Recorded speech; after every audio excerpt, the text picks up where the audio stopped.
Yooyyaa akkam jirtu kabajamtoota daawwattoota AMN Plus qophii ogaartii nageenyi badhaadha oli buliin isinii nagaa baga hundeeffama AMN Plus waggaa lammaffaan isin ga'e nu ga'e qophiin ogaartii keenyaarraa kanuma sababeeffachuun waan qindeeffatte qabdi waggoottan lamaan kana keessatti artistoota hedduu isin biraan ga'aa akka turre ni yaadatama kanaanis muuxannoo mudannoo bu'aa ba'ee fi qormaata isaan mudatan isin biraan ga'aa turre isin yaadachiifna mee muraasa isaanii daawwannee walitti deebina.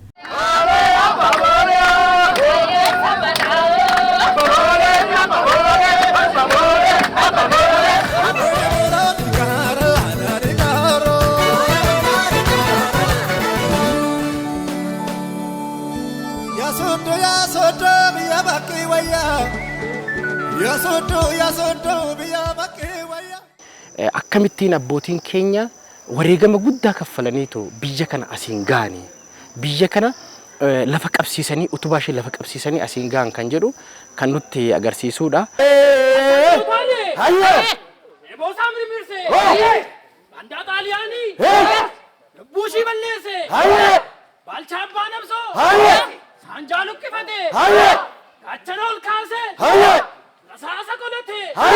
Ni kun achitti yoo sirbitu si argee hiriyoota isaa guurratee balbala karra afuu jiraati rakkootu jira gibbii kana keessa ba'uun qabdu naan jedhe eshi akkam maaltu tama akkam wayyaanee jirnaan nutu si galchuu qaba eeganii dadhaban isaanis ba'uu danda'u waan ta'eef baqa deemuun qabdu naan jedhe akkasiin isaanis eeganii gaafa dadhabanii tarii karaa birootiin baatee jirti laatas kan jedhamu ni deemanii akkasitti mana na galchanii Miliqee galte isaan mana galche warroonni gaafa sanii nu hojjechiisan hoggantoonni too hanga mana hanga barri banamee galu akkasitti dhaabatanii na eeganii akkasitti miliqee galte galee Nangafati mado hini madu beke akan si jaladu kofani nambeka keke nuwani adana wal male mal kamna iyao jet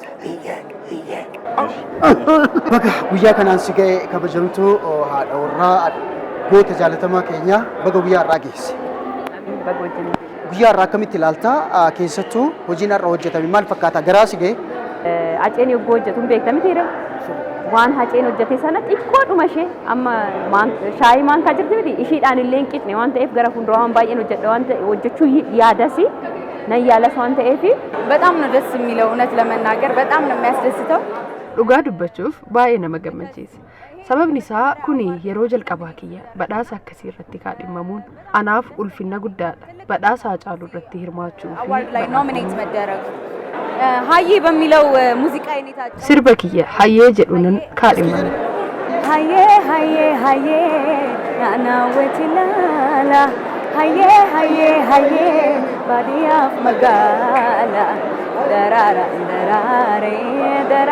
darare haye haye haye nana wetilala yaniko gamakedi yaniko sibira gamako debile galale fira kugarano sadade duba malintara ገሜኮ ባኤስ ያዴ ቱረ anis ሀጋ ወለርግንቲ አከም ጀርጀሬ ከቱረ ነጋፈት bareedduko gifti ana kan komo dachaa kento wettiti bakkan deemu hundatti bakkan taa'u hundatti si barbaada. Tiyaatirri garuu live performance dha waan ta'eef live performance kana yeroo hundadha kan gootu akka warra kaanii pre-production waraabdee pre-production hojjettee achi booda production kan hojjettu miti waan ta'eef kana guutummaa isaa shaakala irra turta waan ta'eef jitta sadii wattaan sitee wantuma tokko irra deddeebitee gaafa hojjettu dadhabbii guddaa qaba. Egaa AMN Plus waggaa hundeeffamaa isaa lammaffaa kabajachuu wajjin wal qabate namoonni hojii aartii keessa jiran akkasumas hojii barnootaa keessa jiran gaazexeessummaa keessa miidiyaa irra hojjechaa turan akkamitti hubatu miidiyaan hawaasa tokkoof maali aartiin immoo aadaa duudhaa afaanii fi seenaa hawaasa tokkoo beeksisuu wajjin wal qabatee bu'aa akkamii qaba kan jedhu haasaa taphachaa bohaaraa si wajjin turtii taasifna. Weellisaa Toluu Tarrafaan jedhama. Na kabajanii istiidiyootti na waamuu keessaniif baay'ee galata guddaan isinirraa qaba. Ulfaadhaa kanaan durallee weellisaa kufee kana jettanii na barbaaddanii as miidiyaatti na dhiyeessuu keessaniif waaqa duukaa baay'een isin galateeffadha. Horaanaa bulaa. Ulfaadhaa fayyaa ta'a baga nagaan dhuftan ammas. Hayyee Dooktar baga nagaan dhuftan. Akkana gaannoo eegdan. Egaa stuudiyoo EMN Plaasitti argamnee dhimma aartii, dhimma aartistii, dhimma miidiyaa haasa'uudhaaf waliin jirra. Mee maqaa keessanii daawwattootaan nu barsiisa. Tole galatoomaan Dr. Birraayitichaan jedhama. Yuunivarsiitii Amboo kaampaasii Walisootti barsiisaa fi qorataa afaan Ingiliziiti. Tafarii Gammeen jedhama.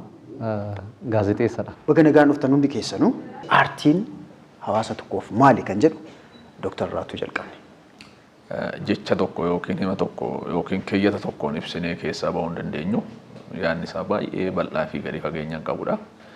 Haa ta'uutii garuu saba tokkoof maali isa jedhu deebisuu fi aartiin saba tokkoof mul'istuu yookiin calaqqeedha jennee lafa kaa'uu dandeenya.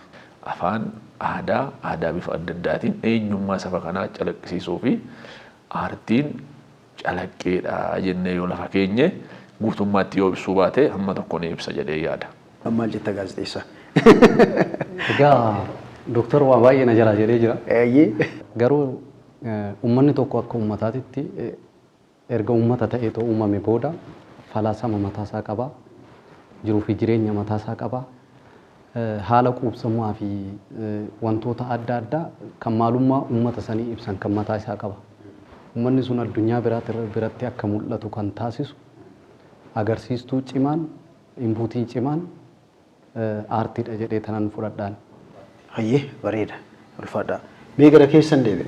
Keessattuu aartiin muuziqaa kuni yaada yookiin ammoo xiinsammuu nama tokko hubatee erga itti qophaa'e booda aartistiin sun miira isa dhagaame san afaan caala dubbii amma uumamee lafarra jiru caala miira kiyya akkamiin naa ibsa jedhee aartii kana fayyadama mitiire. Mee isatti fayyadamtanii ganamuu keessan akkaataan ittiin ibsitan tokko jira. Walaloo san irraa xiqqoo utuu yaadaloodhaan jenne. Biyya ormaa oolu malee hin bulanii kanaa beekta shagii hin irraanfagatini. Biyya ormaa oolu malee hin bulanii kanaa beekta shagii hin irraanfagatini. Kanaa beekta shagii hin irraanfagatini. Aduun biyya ormaa daftee namaannitu kan niiteen bariitu biyyaa keessi wayyaa deebi'ee boontu. Seenaa dhugaatii mi sirbi? Seenaa dhugaati. Sirbi kun? Seenaa dhugaati. Seenaan irra ga'eedha. Seenaan tokko immoo seenaa hankee fakkaata malee nama biraallee hin gargaara barbaadu. Hayyuu afaanii ta'uu keessanii wal qabate keessattuu aadaan weelluu, walaloo akkasumas immoo qindoomina muuziqaa wajjin deemaa jiru kun hammam aartii Oromoo tarkaanfachiiseera laata? Hammam immoo afaan tursiisuu keessatti afaan Oromoo kun akka hin banne jechoonni Oromoo baay'een akka cirracha lafaa baay'atan kun akka hin banne hammam deeggaree maaltu immoo hafa?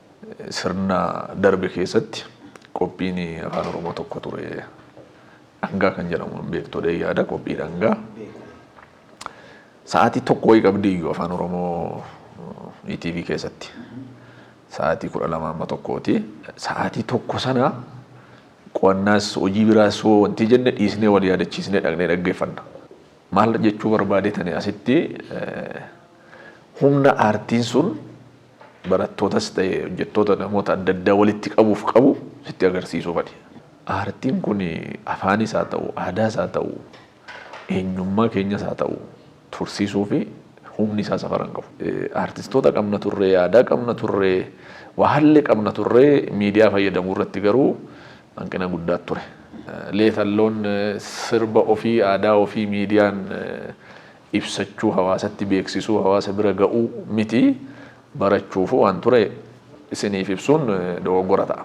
Humna aartii kanaa waan beekaniif sabni kun aartiidhaa wal bira ga'ee kallattii adda addaa wal bira ga'ee wal ijaaree waan ta'e wanti inni gochuu danda'u wanti guddaa wayiin jira waan jedhanii yaadanii fi miidiyaa irraa saba keenyatti isaa turan. Magaalaa kana keessatti afaan Oromootiin waan Oromoon qabu qabatanii achi gadi ba'uu keessatti miidiyaaleen ga'ee akkamii taphachaa jiru? Keessattuu miidiyaan keenya kun chaanaalii uf danda'e EMN Plus jedhamu banatee afaan Oromoo sa'a bal'aa akka qabatu taasifamee itti hojjetamaa jira. Kan akkamitti? Kun akka ilaalcha kootti waan guddaadha. Jijjiirama guddaadha. Hojiin keessan garuu aadaa haa jennu, afaan haa jennu, eenyummaa haa jennu saba kanaa karaa miidiyaa kanaa beeksisuu irratti waan hojjettanii fi suni faayidaan isaa daran olaanaadha. Hawaasatti gadi buutanii namoota kunoo akka isaaniif barbaaddanii hawaasa fuulduratti baastanii mul'isuudhaa fi galateeffamuu qabdu waan gaariidha waan jajjabeeffamuu qabu jechuun barbaada. Ija gaazexeessummaatiin natti himta. Finfinneen waan qabdu miidiyaa ittiin gadi baatu ta'eera AMN Plus akkuma beektu. Kanarratti hangam hojjechaa jira? Maaltu isa hafa? Waggaa lammaffaa isaatiif immoo gahuun isaa dhuguma waan waggaa lama keessatti hojjetamuu qabu hojjeteera jettee yaadda? AMN Plus miidiyaa quxisuu dhiyeenya kana hundeeffamedha. Hundeeffama isaatirraa eegallee anis akka nama tokkotti hordofaa dhuman ture. Hojiilee hojjetaa jiruun hoo ilaalle immoo miidiyaaleen hangafa ta'an baay'eetu jira.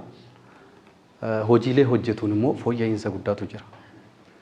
Miidiyaa quxisuu garuu hojii isaatiin hangafa ta'aati kan inni jiru. Hojiilee babbareedaadha hojjetaa kan jiru keessattuu gama barnootaatii fi bashannanaan wal qabatee hojii babbareedaa hojjetaa jira. Jalqaba irratti miidiyaan jaarmayaa guddaa kan sila jechaa turre wantoota akka aartii sanis fuudhee uummata biraan kan ga'u chaanaalii guddaa fi dhaabbata waan san uummata biraan ga'uudha jechuu ni dandeenya. Miidiyaan hin jiru taanaan karaa kamiin daandii kamiin wanti hawaasaas haa ta'u aartiin kan hawaasa bira ga'ee hawaasa san beeksisuu danda'u. Kanaaf AMN Plus hojiilee babbareedaa hojjetaa jirra jennee jirra. Miidiyaaleen kanaa olii daran osoo hojjetamanii bareeda. Gama mootummaatiinis haa ta'u private miidiyaan dhuunfaatillee haa ta'u hojiilee babbareedaa ta'e hojjetanii qabiyyee fi biifiyyee bilchaataa ta'e kan uummanni jaalatuu fi sadarkaa miidiyaalee biraatittis dorgomaa kan ta'e akkasumas immoo responsible ta'anii itti gaafatamu bifa itti gaafatamummaan isaa murtaa'aa ta'e hojjechuu qabu jedhee tananii kan inni yaadu. Waggoota lamaan kana keessatti garuu hanga ammaatti itti ilaalaa ture keessatti hojiilee babbareedaa hojjechaa jirtu. Hojii baay'ee murteessaa ta'e hojjechaatii kan isaan jirtanii gama turizimiitiin gama maaliitiin guddina magaalattiitu keessa deemanii even magaalaan Finfinnee akkasitti hojjetamtee akkana taatee akkas taatee jedhanii uummata keenyatti agarsiisuun waan murteessaadha. Waan gaarii mee hojiin amma dheengadda eebbisiiftan kun ka'umsa qabaa miti sirba amma duratti nu sirbitan san bara 1994 sirbitan kaaseettiidhaan oodiyoodhaan lafatti hafe. Sirboonni waggas kaaseettii san keessaa 12 akkasii mire sirba 12 san keessaa sirba tokko. Sirboonni kuwwan achumatti hafani. Sirbi kun yoom kiliippiidhaan hawaasa bira gahaa yoom immoo akkam ta'a jennee isin gaafanneetu. Bara akkas waa hundi teknooloojiidhaan guddate biratti dhuftanii hojii waggoottan 20 duraa san akka hojjettan miidiyaan keenya keessattuu akka ka'umsa akkamii isinii uume achi booda immoo dhuguma maal argattan keessattuu AMN Plus qophii ogaartiitiin isin bira gahee ture. Qophii ogaartiitiin namatu isinii bilbile moo isinumatu akkanumaan akka ka'umsa argateeti hojii kana hawaasa duraan ga'e moo akkamii kana nu taphachiisa? Akka carraa naa bilbiltanii sa'aatii sin naa bilbil gara galgalaatii naa bilbiltanii bolee paarkiitti nuti achitti tarbiyoonaa gootanii duraan dursee miidiyaa kanaan hin galateeffadhu. Hojiin koo gaaf tokko uummatatti argamee hin beekamu. Nan hojjedhe malee. Sinna waamtanii sirba 10 kana keessa inni amma interviidhaa gootan sirba addaadha. Yoon illee miilaan deemuu dhabe sagaleedhaan ibsadha jedheesan isheen kilippitti hojjedhe. Sirba 10 keessaa kilippitti hojjedhe haaraan hojjedhe sabba kana keessa. Walaloo fi yadaloo fi hojjedhe sirba haaraan hojjedhe ofiin silaalaan suni sirba 10 kaasetti keessa hin jiru. Bara 92 artiitti dhufe 94 immoo kaasetti maxxanse achumaan sirba 10 baase sirba 10 kana keessaa otoon si jaallu biyya ormaa maarrabii kee kunni warra kiliippiidhaan bahan warra kiliippiidhaan bahani biyya ormaa fi maarrabii kee otoon si jaallu nagattee deemte mee irraa jennu yaa jennu hayyee eeyye otoon si jaallu nagattee deemte otoon si jaallu nagattee deemte maalii shagee koo garaa jabaatte maalii shagee koo garaa jabaatte deemuullee deemii wanta dubbannee maaf irraanfatte aanaa jora kee aanaa tokkee kee qabeenya laaltee na jijjiirratte qabeenya laaltee na jijjiirratte. Weellisaa beekamaa Jaalallee Daadhii kan jedhamu isa dhayyuun. Weellisaa kun wajjiniin turre kufee naaf jedheeti ammoo nana hordofee akkuma gara miidiyaa kana dhufee illee akkuma sirbii kilippii kana godhu jedhallee isadha. Artii irraa fagaadha. Fagaadhe. 96 seefeena balbaa irratti eebbisa masaa baadina dhaabee. Beetan kan siraa galabdi. Kan siraan galabdi. Hayyee. Doktor gara keessan deebi'a. Mee chaanaaliin AMN Plus kun afaanota 6 qaba. Afaanota 6 keessaa afaan Oromoo bal'inaan oduuwwan, dookumentariiwwan akkasuma bashannana, barnoota fi kanneen kana fakkaatu qabu. Maaltu hanqata maaltu hafaa utoo maal ta'ee immoo wayya jettan akkana hayyuu afaanii akka dhalataa saba kanaatti immoo akka bu'aa afaan kun qabuutti maal hawwitu miidiyaa kanarraa? Akkuma beekamu akka ardii Afrikaatti baay'ina hawaasa dubbatuun sadaffaarra jira. Arabaaf Hawusaatti taane silaa isatu haadhoo ta'ee damee of jalatti qabaata ture.